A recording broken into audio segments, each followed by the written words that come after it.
Now, Japan's government has made a formal complaint to the Chinese embassy in Tokyo after more than 200 Chinese fishing vessels were spotted near a group of islands in the East China Sea.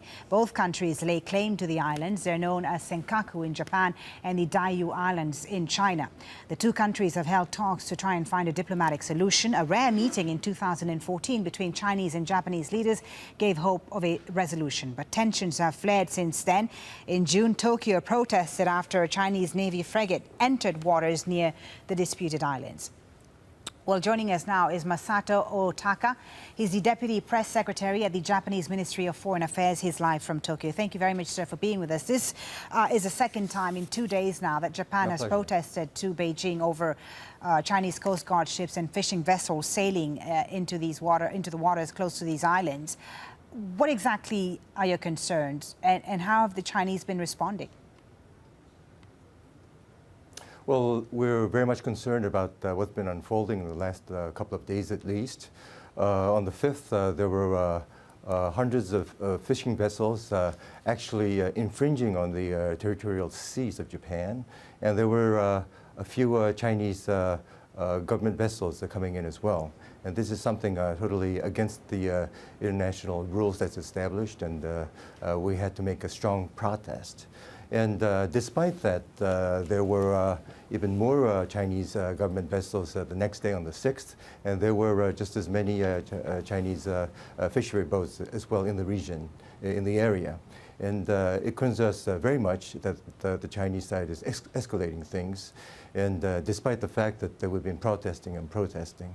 What exactly are the grounds for Japan's territorial sovereignty for these islands? Because as you know, the Chinese say they are an inherent part of their territory from ancient times, that they had been discovered, named and used by Chinese nationals before anyone else, according to historical documents. So, you know, what's Japan's grounds for claiming these islands?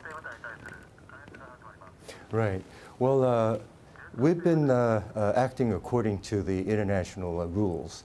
And I think in the late 19th century, Japan made its claim, a very clear claim that that would be part of Japan.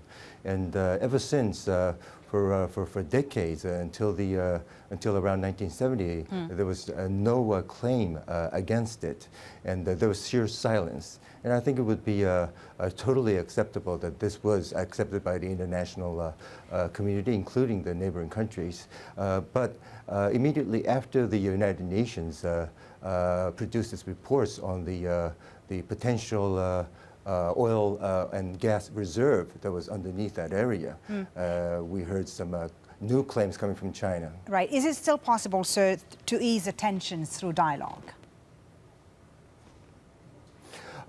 Dialogue is always something that we've always wanted to see. And I think peaceful means, that's what Japan is actually striving for. And I think if you look at the East China Sea as a whole, we've been doing that with China for some time. Although they have been starting to rig the gas and oil in the East China Sea in the recent years by increasing the platform from 4 to 16. In 2008, Japan and China actually came to an agreement that they would be able to conduct some joint excavation and rigging work between the two countries. Okay. Unfortunately, China has not been able to follow through on that agreement. But this is a classic case of how dialogue can produce results. Okay. But unfortunately, China has not been able to follow through on that. Thank you very much for your time. We will be looking forward to hearing China's response. Of course, Masato Ohtaka, Deputy Press Secretary of the Japanese Ministry of Foreign Affairs, joining us there from Tokyo. Thank you.